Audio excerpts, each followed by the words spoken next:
તરફ ભાવનગર ખાતે મહુવામાં એક દુકાન ધરાશાયી થઈ હોવાની ઘટના પ્રકાશમાં આવી છે। કેબિન ચોક વિસ્તારમાં ઘટના બની હતી। સદભાગે ઘટનામાં કોઈ જાનહાનિના સમાચાર પ્રાપ્ત થયા નથી। પાન મસાલાની દુકાન ધરાશાયી થઈ હોવાની ઘટના સામે આવી છે, ત્યારે દુકાન ધરાશાયી થતાં જ ભારે આર્થિક નુકસાન થયું હતું। મહુવામાં અનેક બિલ્ડિંગ અને દુકાનો જર્જરિત હાલતમાં છે, તે છતાં તંત્રની બેદરકારી જોવા મળી રહી છે। તંત્રની બેદરકારી અહીંયા ચર્ચાનો વિષય બની છે। તંત્ર પહેલેથી જ જર્જરિત મકાનોને જમીનદોઝ કેમ નથી કરતું તેવી લોકમુખે ચર્ચાઓએ જોર પકડ્યું છે। તો આ મામલે વધુ માહિતી સાથે મારા સંવાદદાતા અરશદ દશાડિયા ફોન લાઈનના માધ્યમથી જોડાઈ ચૂક્યા છે। અરશદજી, ભાવનગરના મહુવામાં દુકાન ધરાશાયી થઈ છે, શું છે સમગ્ર મામલો? દક્ષા ચોક્કસ પ્રમાણે જણાવી દઉં કે મહુવા શહેરની અંદર આમ તો ઘણી બધી બિલ્ડિંગો જર્જરિત હાલતમાં જોવા મળી રહી છે, પણ તંત્ર દ્વારા કાંઈક ને કાંઈક નોટિસ પાઠવીને સંતોષ માની રહી હોય તેવા દ્રશ્યો પણ સામે આવી રહ્યા છે। ત્યારે આ વાત કરવામાં આવે તો મહુવા શહેરના જે મધ્યમાં આવેલી જે કેબિન ચોક વિસ્તાર તરીકે ઓળખાતો વિસ્તારની અંદર આમ તો સોની બજાર આવેલી છે, સંઘેડિયા બજાર આવેલી છે। ત્યારે આ ભીડ ભાડવાળો એરિયા કહેવાય। એરિયાની અંદર એક પાન મસાલાની દુકાન હતી, તે જર્જરિત હાલતમાં થઈ ચૂકી હતી।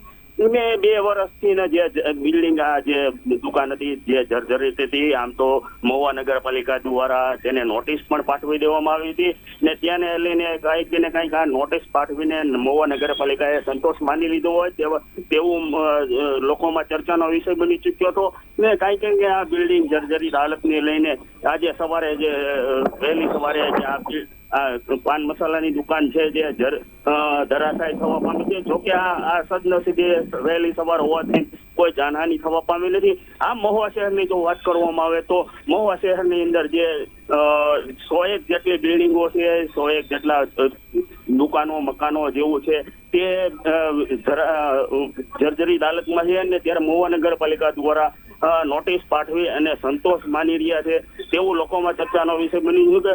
ત્યારે વાત કરવામાં આવે તો જો કુબેરબાગ અને જે વિસ્તારની અંદર છે તો આમ તો ત્યાં ખાનગી હોસ્પિટલો અનેક આવેલી છે, અનેક હોસ્પિટલોમાં સારવાર લેવા માટે દર્દીઓ આવતા હોય છે। ત્યારે આ બિલ્ડિંગો પણ જર્જરિત હાલતમાં છે, પણ આ બિલ્ડિંગોને જે મહુવા નગરપાલિકાએ નોટિસ પાઠવી અને સંતોષ માની લીધો છે। જો આની અંદર કોઈ મોટી જાનહાની થવા પામશે તો આમાં જવાબદાર કોણ?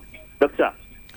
જી બિલકુલ થી અરશદજી, આપના જણાવ્યા પ્રમાણે મહુવામાં હાલ પણ 100 જેટલા દુકાનો અને મકાનો જર્જરિત હાલતમાં છે, સાથે સાથે જે દુકાન ધરાશાયી થઈ છે તેની હાલત પણ જર્જરિત જ હતી। તો શું તંત્ર દ્વારા કોઈ મોટી હોનારત સર્જાય તે બાદ જ કાર્યવાહી કરવામાં આવશે કે કેમ, તે પ્રશ્ન અહીંયા ચર્ચાનો વિષય બની રહ્યો છે।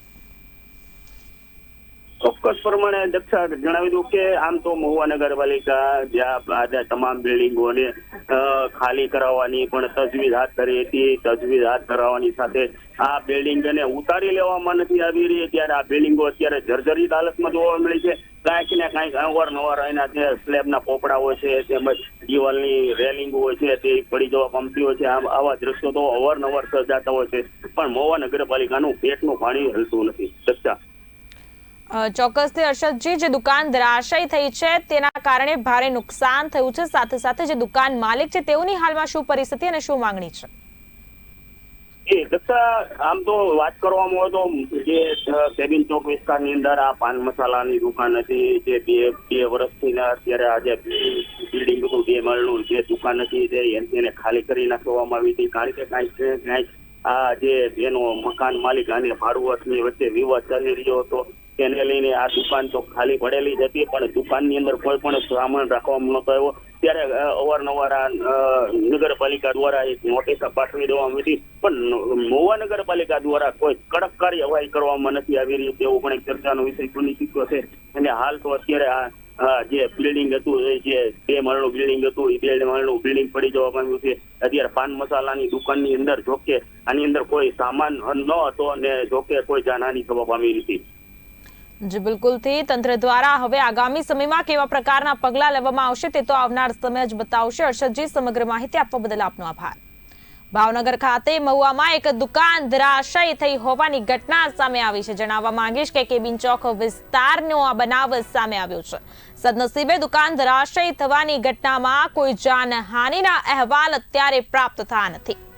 પાન મસાલાની દુકાન ધરાશાયી થતા ભારે આર્થિક નુકસાન થયું છે. સાથે સાથે જર્જરિત દુકાન હોય તંત્ર દ્વારા માત્ર નોટિસ પાઠવીને જ સંતોષ માની લેવાયો હોવાનું હાલમાં ચર્ચાઈ રહ્યું છે. મહુવામાં અનેક બિલ્ડિંગ જર્જરિત હોય સાથે જ દુકાનો પણ જર્જરિત હાલતમાં હોય ત્યારે તંત્રની બેદરકારી અત્યારે ચર્ચાનો વિષય બની છે. તંત્ર પહેલેથી જ જર્જરિત મકાનોને કેમ જમીનદોઝ નથી કરતું તેવી અનેક પ્રકારની ચર્ચાઓ હાલમાં વહેતી થઈ છે.